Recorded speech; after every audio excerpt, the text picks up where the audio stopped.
Welcome to World War II On Topic.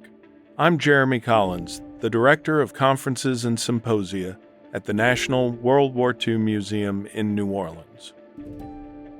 This episode is brought to you by the museum's Jenny Craig Institute for the Study of War and Democracy. At our 15th International Conference in 2022, we had the privilege to hear from Nicole Spangenberg in conversation with the Institute's senior historian, Dr. Steph Hinnershitz. Nicole, as a teenager working with the French resistance, assisted with daring missions to aid her country in the struggle against Nazi occupation. From delivering supplies and messages for her local resistance network to providing aid to wounded partisans, Nicole's work is an important reminder of the crucial role women played in the fight against fascism.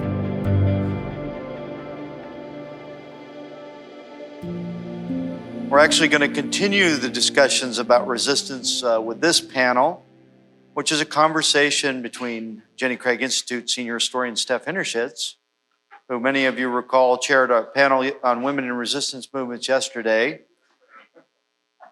and with Nicole Spangenberg. Now, recall also we introduced Nicole yesterday to the audience, and now here's a great chance to hear from her. Nicole was a member of the French resistance as a teenager and assisted with daring missions to aid her country against Nazi occupation during the Second World War. From delivering supplies and messages for members of her local resistance network to tending to wounded partisans, Nicole's work is an important reminder of the importance of everyone, to include women in the fight against fascism. So without further delay, Steph, it's all yours. All right.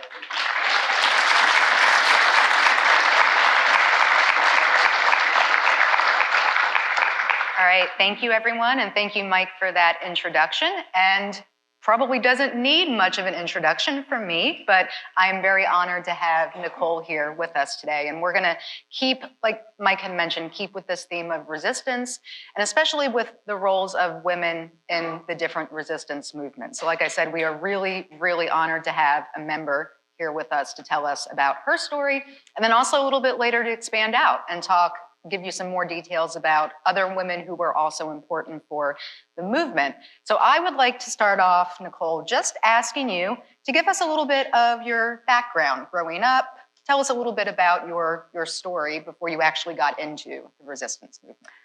Well, when I was a little girl, of course, I grew up in Paris, where I was born. And during the war, of course, we were always advised not to make eye contact with any other German that we would see in the street when the Germans were in Paris. And I think one of the things that I remember the most is the cold. Believe it or not, the cold in Paris in winter is a terrible cold. And of course, no apartment and no school had heat. So we had to bundle up to go to school, and we had to bundle up to be in the houses. And my parents had a great big apartment in Paris, unfortunately. So we only had one room where we lived. I mean, we actually just lived in one room. And we had a little stove that went through the window. And this is how we lived through the winter. And of course, before I went to school, what I would do, I would go and be in a queue at the dairy to get the milk or butter, or if we could get butter, or anything that I could get with a ration, and then I would go to school and somebody else would come and replace me at the queue.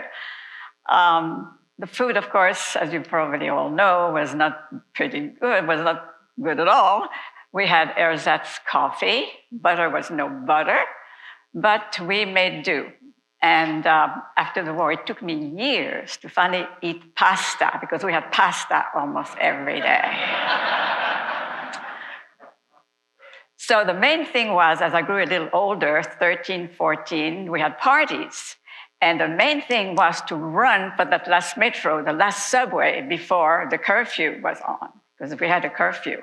And boy, if you didn't make the metro, you were really in trouble, because you did not want to be in the street, asked by the German what you were doing in the street, and be taken to the commandantur. So that you didn't want to do.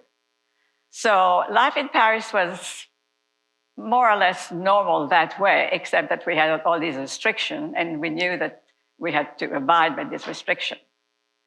Then later on, when the bombardment came, we decided we had to leave Paris because our apartment was very close to a auto place. I think Fiat was there. And the bombardment was kind of heavy on that particular place. So my parents had a place in Brittany, not Normandy, but in Brittany. So this is where we went for a while. But then the Germans, of course, invented all of Brittany. So there was no point in staying there. We couldn't go to the beach. Everything was barbed wire. And you probably still see today the encampment that they had there. So after a year, we went back to Paris. But then the bombardment continued, and it was really almost untenable. At that time, in my family, there was my mother, my stepfather, because my parents had divorced when I was 9 and remarried, and each had a new family. And then I had 2 little sisters. One was 3 years old, and one was 1.5. So at this particular time, France was still divided in 2. You had the occupied zone and the non-occupied zone. So my stepfather decided, this is where we're going, to the non-occupied zone. So we started building a house in Cannes on the Riviera, which is where we went. Well, that was idyllic for a few months. And then, of course, the German came and took over all of France. So it started all over again. And if you have been in Cannes, you will know that there is a station, a railway station, right in the middle of Cannes. So that, again, became a big target from the Allies. So this is where I got into it. Mm-hmm, mm-hmm.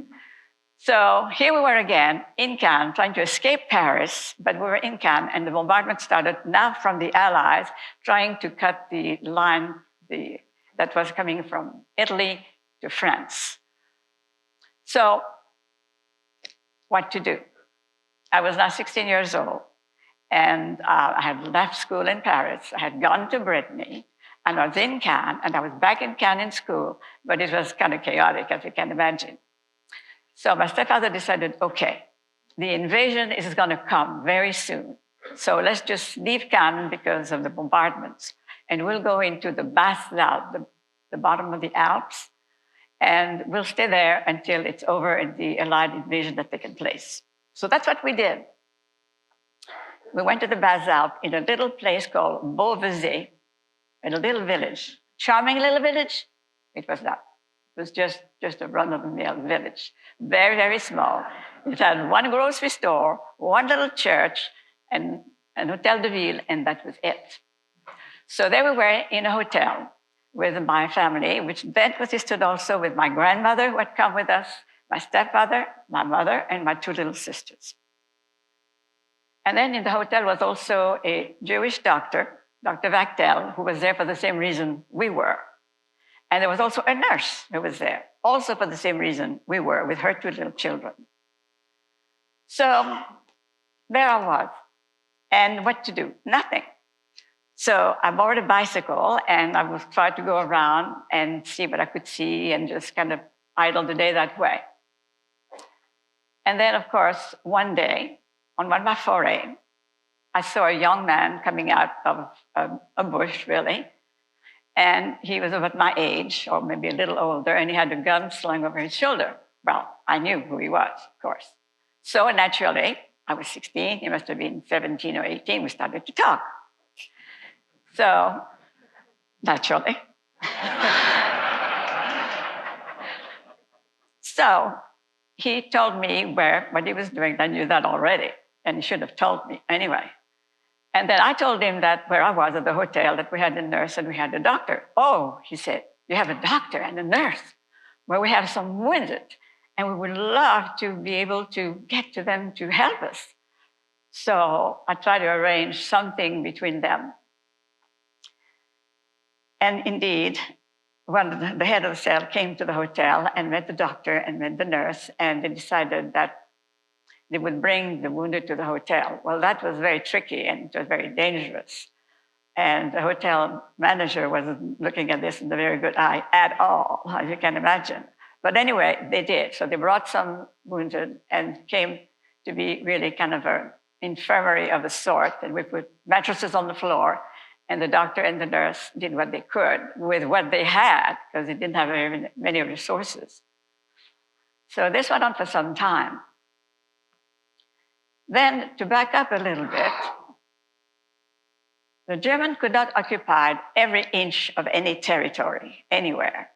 So what they were doing, they would be in a certain town, which was the principal town, and then all the little villages around would not have any German, but what they do, they would come from time to time in kind of a reconnaissance trip, shall we say.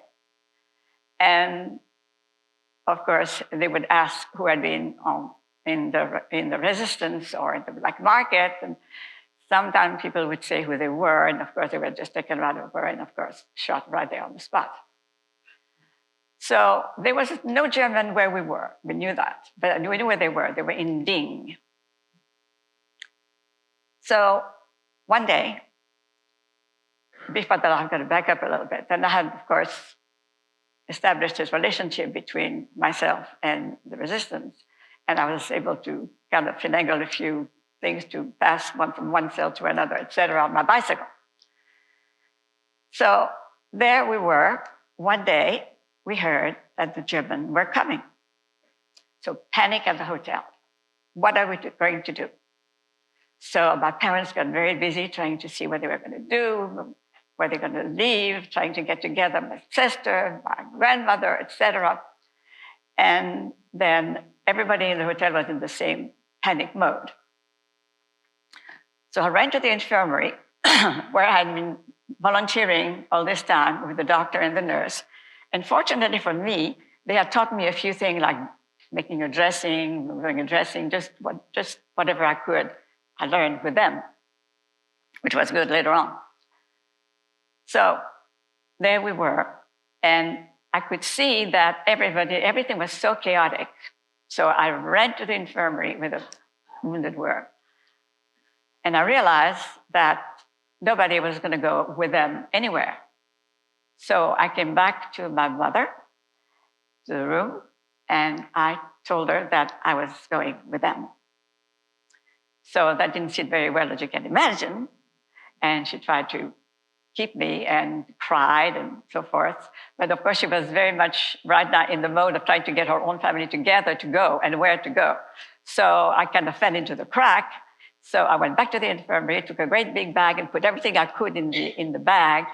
And then a truck came to pick up the van, the van from the infirmary, and I just went with them. So we came to a pass, and we came to a place where there was a hiking path going up the mountain. So the wounded came off from the truck. There were probably about 20 of them. And there were another girl there and her brother, both with guns, so they were definitely from the resistance, and they were our guides. So when they got off the truck was just pushed into the ravine. And I saw that they had 3 mules. And one of the mules had bread, just big loaves of bread on the mule. And then the other one didn't have anything. So we put 2 of the most wounded on the mules. And we started up the path, this hiking path, which was very, very narrow and very difficult. It was only really for the hikers who came to that little village to just do that, hiking in the mountains. So fortunately, we had these 2 guides. The girl was in front with her brother and guiding us. And it became very perilous because it became, of course, more torturous as we went going up. And I was scared to death that the mules were going to really fall into the ravine because it was here you had a great big rock face on the right and the ravine on the left. And I thought, oh my goodness, they're going to just fall into the ravine. But they didn't. And so we went on, and it was very hard on the van, and they were moaning and crying. And I think only the fear of the German was the only thing that really pushed them to go on, because they really wanted to just stop, and understandably. So it took us quite an awful long time to go up to this place, which was, after going through a forest, up and up and up, we went to about 8,000 feet. So it was quite high. And we came to this clearing.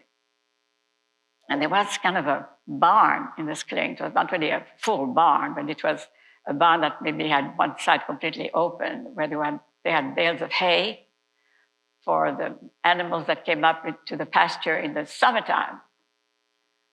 So we decided that to make that our camp. So the bales of hay then became beds. And fortunately, there was a little brook not very far from the place. So we were able to get the water from there, drinking water, which we drank because it was so high in the mountain. We thought the water was pure there. So we drank the water from there, and I used it to sterilize whatever I had to help the men with the dressing and to do whatever I could. Again, I really had no experience. I was no nurse. I was just a schoolgirl. So I did what I could with, thank goodness, what the doctor and the nurse had showed me to do when we were down in the village. So this went on for some time, and every other day we had a group that came up from down below and brought us food and news.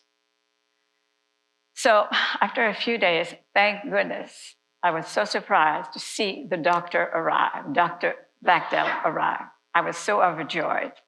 Thank goodness I could take all that responsibility, put it on him. Oh, and by the way, of course, at night I wanted to let you know about this barn. This was a barn, okay? We had, of course, no electricity and no water, but you also had rats and you had mice, and at night they would just kind of go all around, and I didn't like that very much. Then another thing which I really didn't like either is that all the able-bodied people, me included, had to take, a watch at night with a gun. And I was scared to death. The noises in the forest at night is unbelievable. So every time I thought, oh, the German are coming. But it was probably just a mouse or something in the forest. So these were really the things that I really didn't like about that. The mice on the floor and the watch at night, that didn't go very well with me. But thank God the doctor had come. So I put everything off onto him. And we had among them a young Polish man, very young. He was blonde, tall, good looking, very nice young man who didn't speak a word of French or a word of English, just Polish. So it was kind of difficult. But he was probably our most serious one there. And I had seen when we were there, the gangrene was going up his leg. So when the doctor saw that, he said, this is really very, very serious. And in order to save his life, we're going to have to cut his leg. So the man took down some planks from the barn, assembled them to make kind of a makeshift table. And we put him on the table with men holding him down. We plied him with Calvados. I don't know whether you know what Calvados is. It's an eau de vie. Kind of tied him down, and Dr. Bachdel proceeded to cut his leg without any anesthesia. And of course, I had to help him. So that does remain one of the big moments in my life, I can assure you. So after that, we went on for some time, and it was time to go and leave to go somewhere else for safety reasons. But as we were ready to go, my stepfather arrived, unbeknownst to me, and told me that even if he had to tie me up, I was going back down. So I had to go back down with him, very angry and very rebellious. And I went back, and my mother had gone with my family, my two little sisters, and my grandmother had found another hotel, because they had left that hotel. They found another hotel, and this is where I went, and I was practically on the lock and key until the Allied invasion. So after that, we all went back to Cannes, the doctor, the nurse, and myself. And the doctor and I had been keeping in touch. So he became one of the main doctors in one of the makeshift hospitals on the Riviera between Nice and Cannes. It had been a hotel, but because of the FFI coming in, Free Force de l'Intérieur, came in, this particular hotel had been turned into a hospital. So I went back with Dr. Bachdel, and this is when I got my formal papers, and I got my ID of the FFI, and I got my armband of the FFI, which is now in the museum, as a matter of fact. So I went on like this for a while until we decided to go back to Paris. And that was really the end of my extent with the resistance. Excellent. Thank you, Nicole.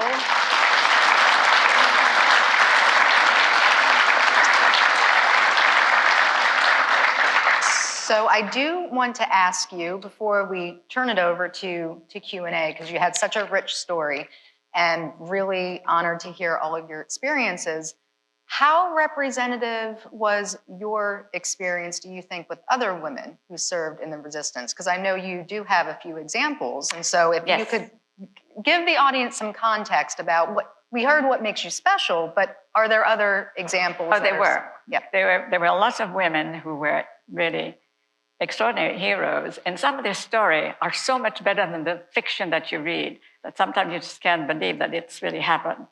I would like to tell of two women, if I may. Yep.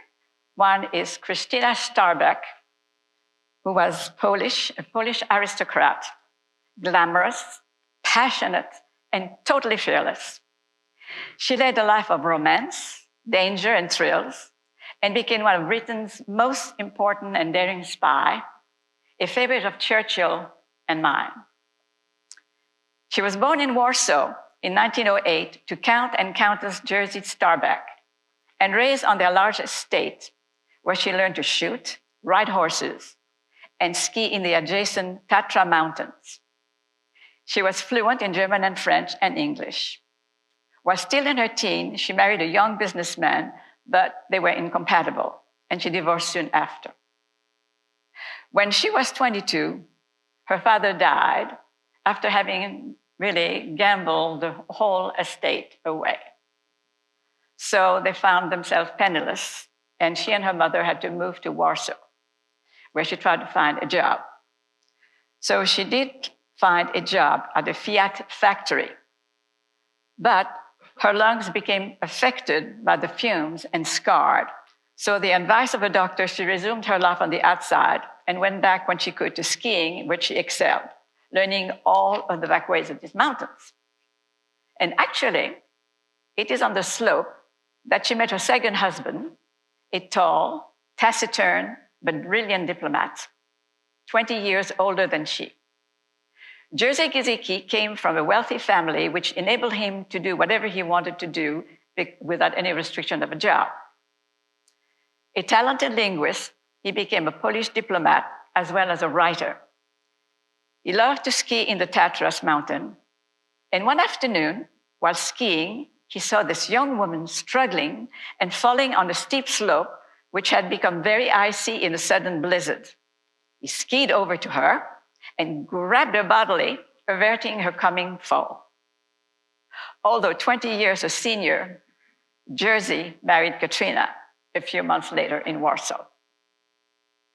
Then they went to Ethiopia, where Jerzy was posted, but they came back to London when Germany invaded Poland. Christina was introduced to M16, the British intelligence, which so impressed by her language skills, her independence, and her willingness to help a country that they promptly recruited her. Christina's first mission was to go to Hungary, then a neutral country, her cover being a journalist. Many Poles, after the German invasion, were trying to escape to Hungary any way they could, as the border was still open. And Christina met a lot of their compatriots. Among them, she met a young, dashing lieutenant by the name of Andrzej Kowarski. According to the writer Claire Mully, Andrzej was tall and well-built, with dark blonde hair, intense blue eyes, and utterly charming and fearless, while enjoying a life at its fullest. Upon meeting, these two must have recognized their own similarities of characters, and a spark was lit that would endure all their lives. Like the famous American spy Virginia Hall, due to a hunting accident, Andrzej had lost one leg below the knee and wore his prosthetic leg. After fighting with the Black Brigade, he was awarded the highest Poland military decoration, the Virtuti Medal. Lines of communication between Hungary and Poland were badly needed, as German propaganda now controlled the news, effectively cutting off Poland from the rest of the world. Hungary was a neutral country, but its government was more likely to cooperate with Germany than to the Allies.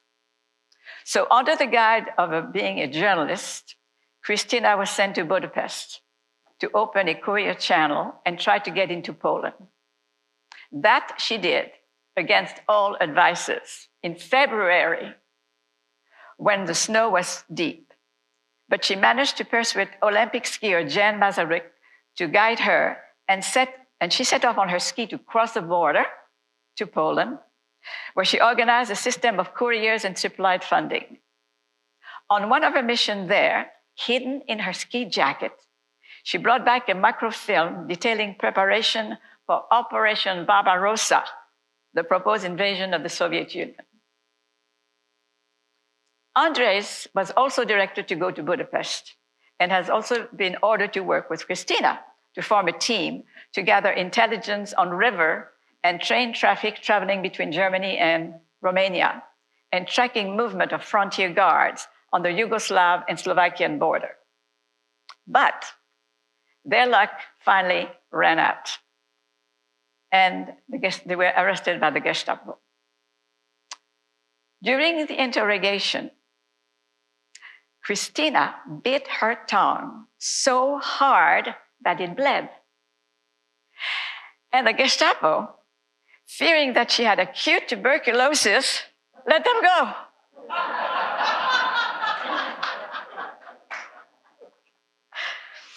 In 1942, 1953, they continued their work in different countries, setting up bases, recruiting and training agents, bringing money and supply, and of course, finding out that they were not very much in love. By that time, both were under surveillance by the Gestapo, and so they were given new identities. She became Christine Granville and Andrew Kennedy, which name they kept for the rest of their lives. The team was sent to Turkey and then to Cairo, where, waiting for a new assignment, Christina learned wireless skills. Because of her ability in speaking French, she was given a new name, Pauline Armand. She was issued a crash helmet, a revolver, a cyanide pill, and forged French papers. She was then parachuted down to the Vercors Plateau and the Alps, where she met her new boss, Francis Camaert. Now, I want to stop here a minute and tell you it really blew my mind when I did this research to realize that she and I were in the same place at the same time. I would have never met her because I was just a little fly on the wall, but she would have probably met the head of my cell and brought to us ammunition and money and whatever she had to bring. So Francis Camaert was one of the best operators of the country. His jockey network coordinated resistance groups from the Rhone Valley to the Riviera and as far north as Grenoble. In the adjacent mountain in the Basses-Alpes, there was a maquis, which is, you know where the maquis is. And there, of course, this is where the young maquisards were hiding and prepared the fights, the ambushes, and the sabotage necessary to counter the German offenses. Pauline, alias Christine, bicycled, walked, hiked to bring money, ammunition, and training to the diverse resistance cells in the region. Sabotage was needed to delay any German offensive that might hinder the coming of the Allied invasion, Operation Dragoon. According to the writer Claire Mully, as the Germans retreated, 200 villages were summarily murdered and raped. Captured maquisards were burned alive in buildings or left hanging by piano wire. The maquis lost over 600 men. In one of her more audacious feats, upon hearing that Commander Camaert had been captured with 2 of his colleagues and was waiting for execution, Christine, alias Pauline, marched into the German prison, purported to be the niece of General Montgomery, and threatened them with terrible reprisal from the approaching Allies if they did indeed execute these men. And unbelievably, again, Camaert and 2 of these men were let go. Another one of her extraordinary exploits, upon hearing that about 60 Poles were conscripted in a German garrison in Col de l'Arche, a key German garrison on the border of the French and Italian Alps, she got a loud hailer, I think that was a megaphone, which must have been akin to a megaphone. And she walked all the way up the mountains with a few men and, speaking in Polish, urged the men to mutiny and desert, which they eventually did. And the German commander, faced with mutiny from the Pole, who then left taking away with them mortar and military equipment, had no option but to surrender to the French. Christina's breathtaking achievements were recognized with an OBE, Officer of the British Empire, and the Croix de Guerre from the French government. But shamefully, this extraordinary woman was dismissed with a month's salary and a new British citizenship, otherwise penniless and unable to find employment. After several tries as a telephone operator, a salesperson, a waitress, she finally found a job as a steward on an ocean liner. A fellow steward, Dennis Muldowney, of course, became infatuated with her, obsessed with her, and started to stalk her. One evening, as she was returning from dinner with some friends, he waited in the street for her, and when she entered the hotel in Kensington, where she lived between her ocean liner jobs, he followed her into the lobby, and with a long bladed knife that he was hiding under his coat, stabbed her to death. Muldowney was hung for his crime. As for Andrew, who had recently reconnected with her, he asked that upon his death, his ashes be put at the foot of her grave. So I'm going to actually have some time later doing Q&A because these stories are absolutely amazing. But I want to thank you for telling us Christina's story. And before I turn it over for Q&A, I want to ask you, why is it so important for all of us in this room to know the stories of you, but also of women like Christina? Why should we know them? Why should perhaps more young women know these stories and young people in general? Well, because, as you all know, in school today, God, country, duty, sacrifice are no longer in school. And we need to put them back. We need them today as much as we ever did.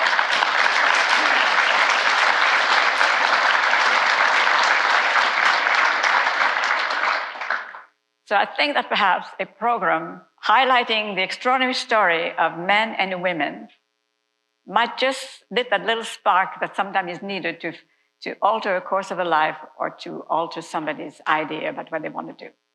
Yeah, and we had a good conversation about what things I read as a young girl. And so I was telling Nicole about the American Girl books. So if you know about the American Girl books, I feel like most women my age who are historians probably got into history from the American Girl books. So I think exactly what you just said, hearing stories of women like you and Christina, and also the men as well, I think could be very inspiring. So I want to thank you, Nicole, and then I will turn it over to Jeremy. Thank you very much, Nicole Spangenberg and Steph Hinnershitz. Round of applause, please.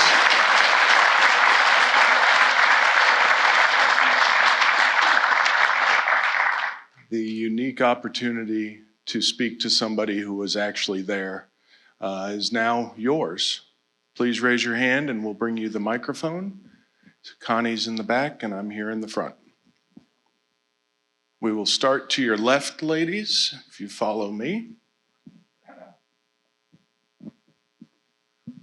I'm curious if you know what happened to the young Polish man who you had to amputate his leg, if he survived, and what happened afterwards. He did not survive. He did not survive. Nicole, a quick follow-up to that. Any of the individuals that were assisted by this network, was there any communication after the war?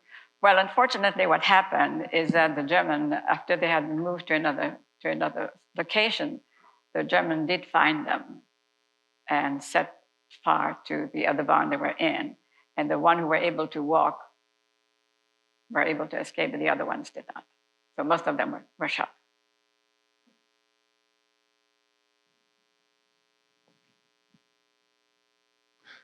We're going to go to your right in the very back row with Connie, please.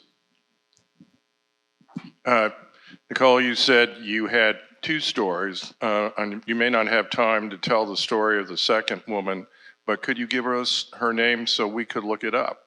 Yes, yes. This is an extraordinary story. It's better than fiction, I assure you. Her name is Maria Oktyabrskaya. I will have to get with you and give you the... We will keep the slide up a little bit longer so people can write that last name down, please. It's a very short story. Well, go ahead and share it for a moment. Okay. It's very short, but it's kind of fun. Maria was born in 1905 to a peasant couple, one of 10 children. She was beautiful, with dark hair, large velvety eyes. She educated herself and took a job as a telephone operator. Then she met and married the love of her life, a young, dashing Russian officer by the name of Ilya Oktyabrskaya. But they were both very interested in military affairs, and sometimes they just spend the evening in talking about military things, the battles, the generals, the tactics, etc.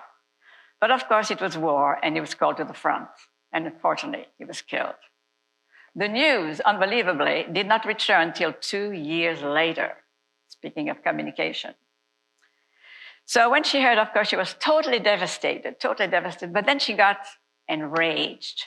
She had to do something, but what? So she sold her house, she sold the meager jewelry she had, she sold all of her possessions. And what could she do with that money, right? What did she do? She bought a T-34 medium tank.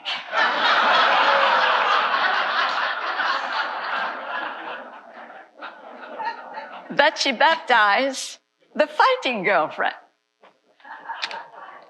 Then she enrolled herself into a 5-month training program as a driver and mechanic so that she could do the thing herself. After completing her training, she wrote Stalin and asked him if she could join the men at the front. Of course, that was terrific PR, and of course he said yes. So she joined then the 26th Guard Tank Brigade at the front. She called her tank the fighting girlfriend. Many of the fellow tankers saw her as a publicity stunt and a joke, but then the attitude changed when Maria began fighting. She fought in her first battle in 1943, maneuvering her tank in intense fighting. And when her tank was hit, disregarding orders, she leapt out and effected the repairs herself. While fighting in other battles, though, she earned the respect of her fellow tankers. But in 1944, while fighting at night in the Leningrad offensive, her tank was hit by an anti-tank shell. And while she was out of the turret to try to repair her tank, mortar shell fragment hit her in the head, and she lost consciousness and never regained consciousness and died 2 months later. So that's the story of the tank lady.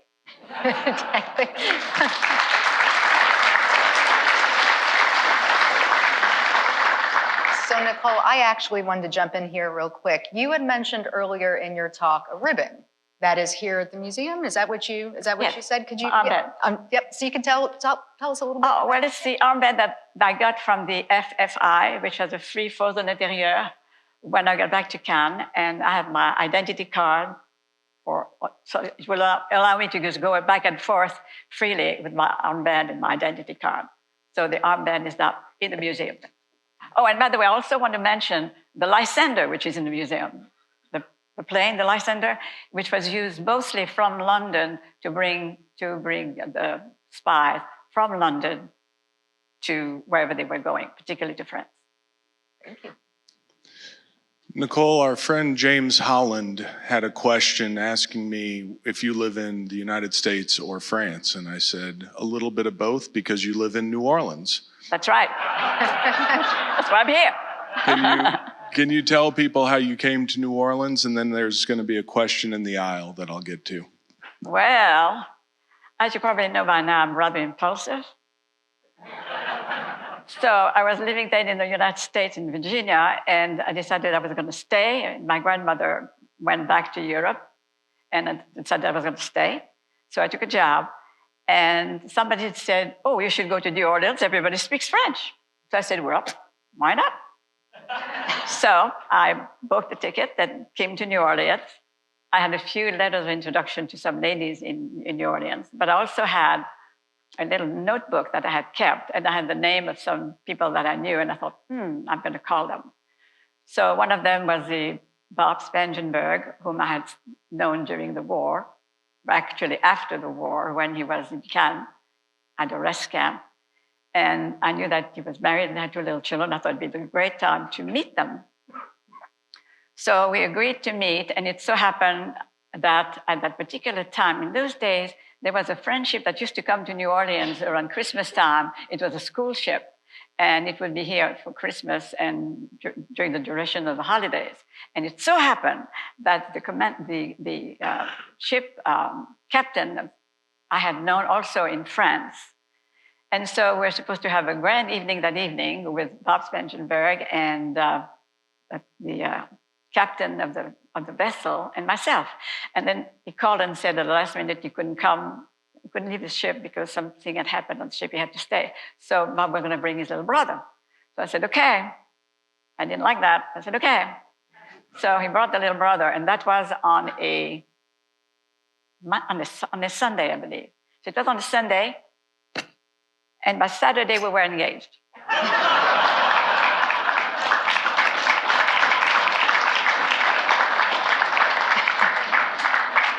And we've been married 67 years.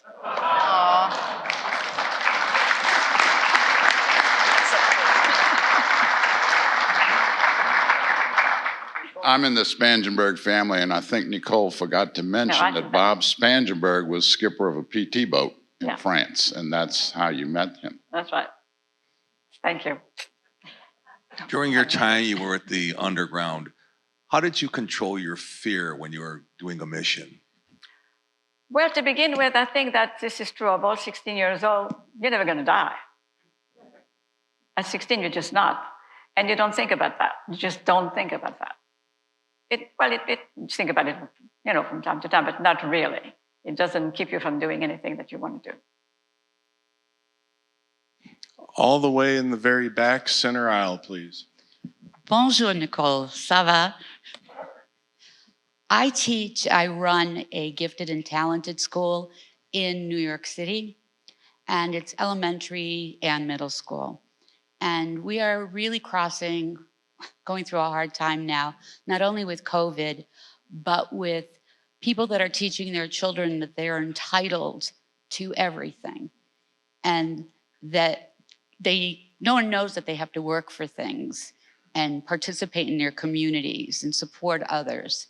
I now have what we call an Anderson activist class for the entire school, where the children are going to be coming up with a particular passion and taking action on it. But when I'm in front of all these parents, and I need to explain to them the importance of what you said at the very end of your speech about duty, about commitment, about caring for others. When I'm in front of these people and in front of the Board of Education, I have all sorts of ways of speaking to them, but in your words, how would you open up a conversation in order to get them to where I want to take them, to make sure that their kids are active in their communities, the country, the world, etc.? Well, again, I think that you can mention what some of the women and the men did at their age. At their age, that's the main thing. Because that would certainly spark their interest. And the story like the tank lady would certainly spark their interest. Great. Oh, she's Polish as well, so it's another story that she's tied into. So we're going to stay in the back row to your right, ladies. Bonjour. I think it would be not fitting to mention the book about Christine, The Spy Who Loved. Right. That's the name of the definitive book about Christine Granville. And it's like you had mentioned, truth is much better than any fiction you ever want. It reads better than any spy autobiography you will ever read. When you go from Warsaw to Budapest to Cairo to England, and then being flown into France. And it also touches on the resistance movements. She was the most famous Polish resistance fighter who was ostracized from the Polish resistance group because she worked for the British, and then got her real fame in France, being of Polish extraction. But she was just the bravest lady I have ever read about. So The Spy Who Loved. It's better than The Spy Who Loved Me, James Bond.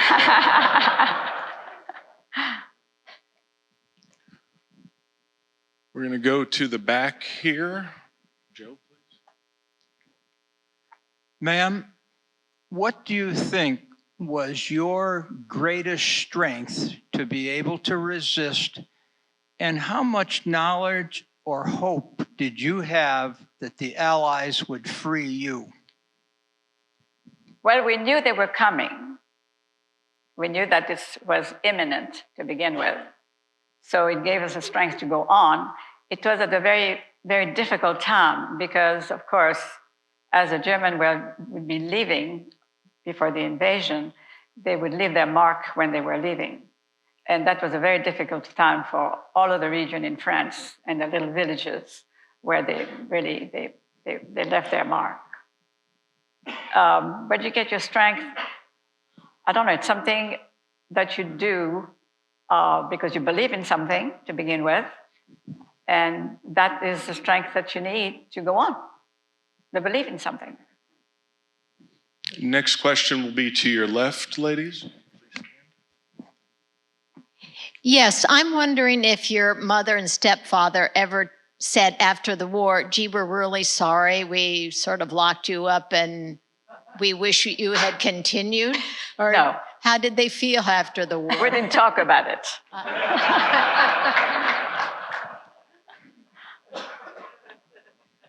We're going to go up to the front to your left, ladies, with Christoph.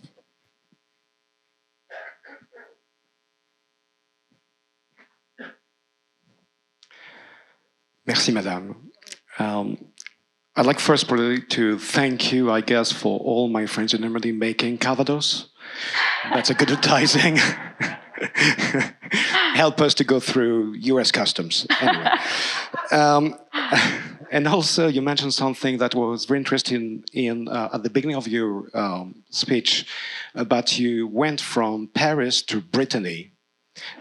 First, I'd like to know where exactly here. Yes. And what is it, the food issue? Because my friend Colette usually mentioned that we were lucky in Normandy, we had food next door. But in Paris, they starved the whole time, and the only money available to exchange with the Germans or between French for informations was with food more than money.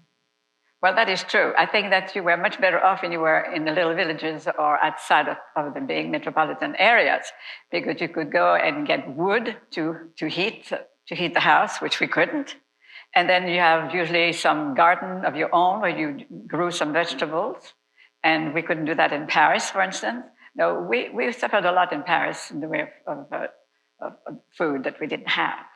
Even when you had your ration, sometimes you just went to the store and there just was nothing left. There was nothing.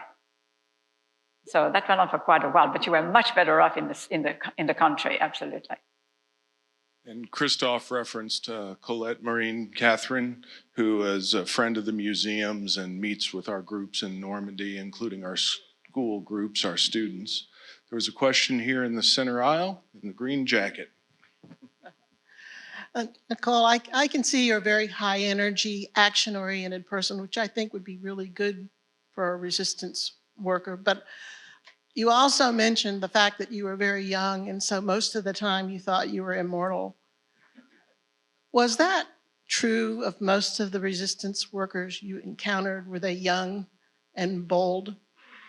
I think it was true of all the younger men, the 17, the 18, the 19. After that, they got a little more knowledge about life, shall we say. So they didn't quite feel that way. But it was very true of the very young ones, yes, definitely. Which is why they were able to do what they did. And some of my friends paid the price for it. Ladies and gentlemen, please thank Steph Hinnershitz and Nicole Spangenberg for a wonderful presentation and for your service.